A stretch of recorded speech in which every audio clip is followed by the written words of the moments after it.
मित्रों, मेरे प्यारे बच्चों, कैसे हो आप लोग। आशा करती हूँ आप सभी अपने घरों में खुश होंगे।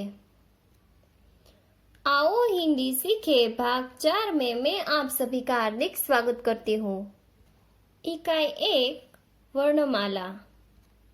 आज हम समझने वाले हैं अनुस्वार, चंद्रबिंदी, नुक्ता वाले व्यंजन के बारे में।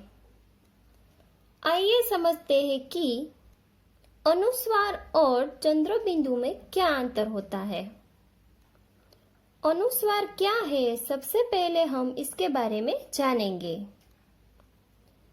जिन अक्षरों को बोलते समय सिर्फ नाक की सहायता लेनी पड़ती है, वहां हम अक्षर के साथ बिंदु लगाते हैं, उसे हम अनुस्वर कहते हैं।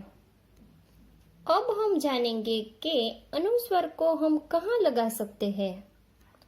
अनुस्वर को लगाने के लिए किसी भी कंडीशन की कोई जरूरत नहीं होती, यानी बिना मात्रा और किसी भी मात्रा के साथ हम बिंदु को लगा सकते हैं।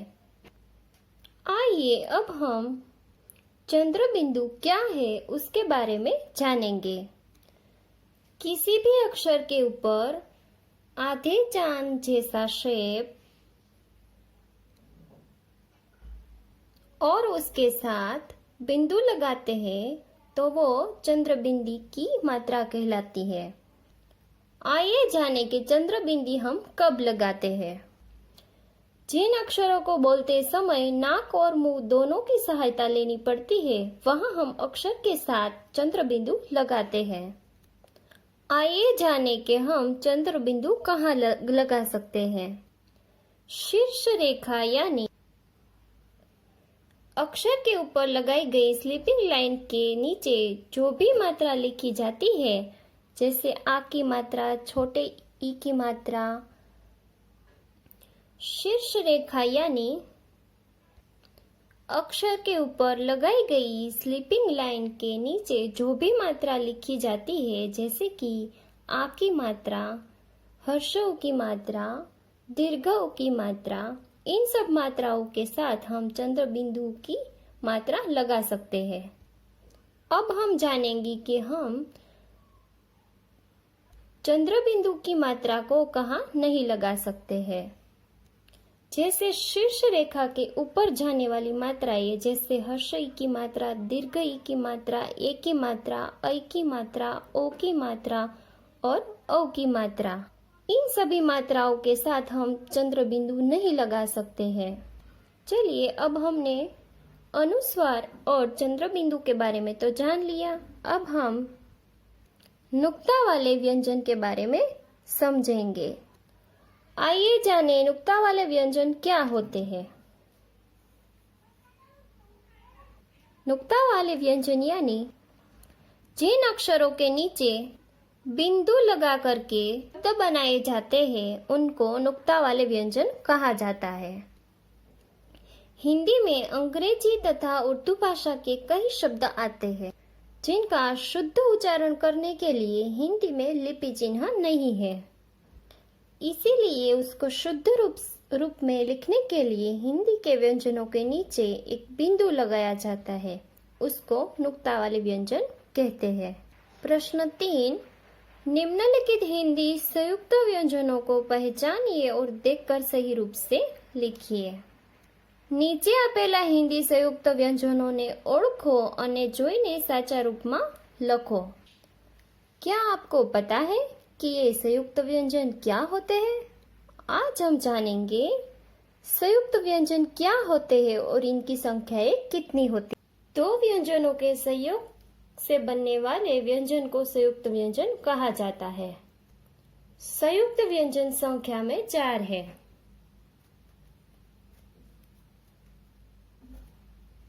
क्ष, त्र, ज्ञ और श्र। तो चलिए हम इनके उदाहरण सीख ले। अब हम हमारा पहला संयुक्त व्यंजन क्ष से शुरू करते हैं। क, श, इन दोनों को मिलाकर संयुक्त व्यंजन बनता है, वो है क्ष। यहाँ हम सही रूप से लिखेंगे।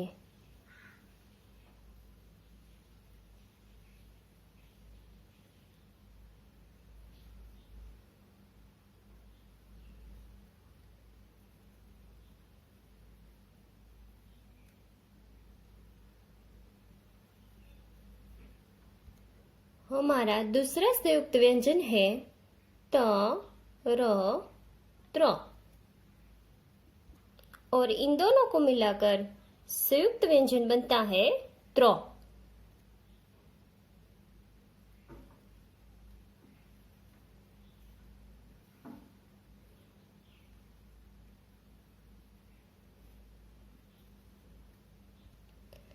चलिए तीसरे संयुक्त व्यंजन की ओर। ज, य और इनसे मिलकर बनने वाला संयुक्त व्यंजन है ज्ञ।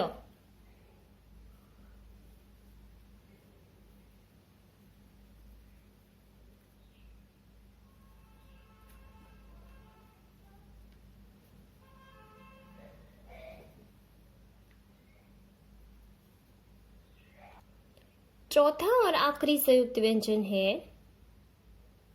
श, र और इनसे मिलकर बनता है श्र।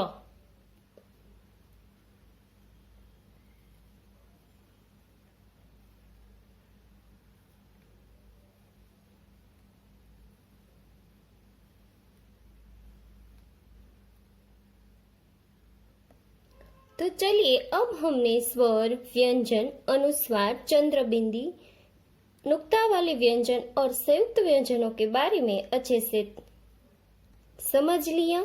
तो आगे हम इसकी अभ्यास करते हैं। प्रश्न 1।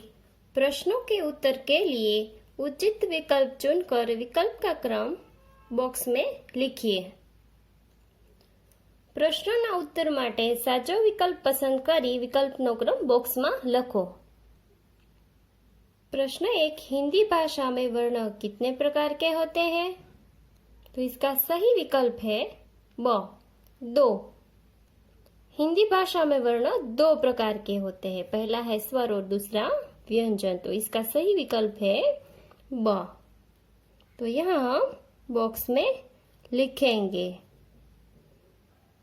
प्रश्न 2। इनमें से कौन सा हिंदी व्यंजन संयुक्त व्यंजन है? तो इसका सही विकल्प है क। इसका उत्तर है श्र। हमने अभी अभी सीखा कि श्र है वो श, र इन दोनों व्यंजनों को मिलाकर बनता है, इसलिए उसे संयुक्त व्यंजन कहा जाता है। तो इसका उत्तर हम बॉक्स में लिखेंगे।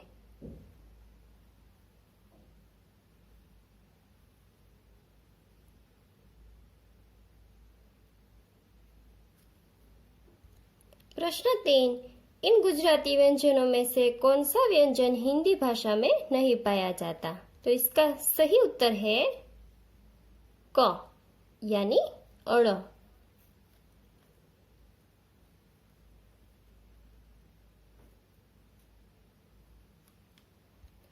अड़ है वो एक गुजराती व्यंजन है, वो हिंदी व्यंजनों में नहीं पाया जाता। प्रश्न 2। उचित जोड़ मिलाइए। पहला है श्र। तो किन 2 व्यंजनों को मिलाने से श्र बनता है? श, र। तो इसकी जोड़ यहां बनेगी। अब दूसरा है फ। फ है जो फ, अ इन दोनों को मिलाकर बनता है, तो इसकी जोड़ यहां बनेगी। अब है क्ष। तो क्ष है वो संयुक्त व्यंजन है, तो किन दोनों व्यंजनों को मिलाकर क्ष बनेगा? तो वो है क, श। अब है ज्ञ। तो ज्ञ भी संयुक्त व्यंजन है, तो वो ज, य इन दोनों को मिलाकर ज्ञ बनता है, इसलिए इसकी जोड़ यहां बनी। अब आखिरी है त्र। त्र है वो जो है तो र इन दोनों को मिलाकर बनता है, इसलिए इसकी जोड़ यहां बनेगी। चलिए अब आगे बढ़ते हैं। तो चलिए अब हम इन हिंदी व्यंजनों कि गुजराती व्यंजनों के साथ जोड़ बनाएंगे।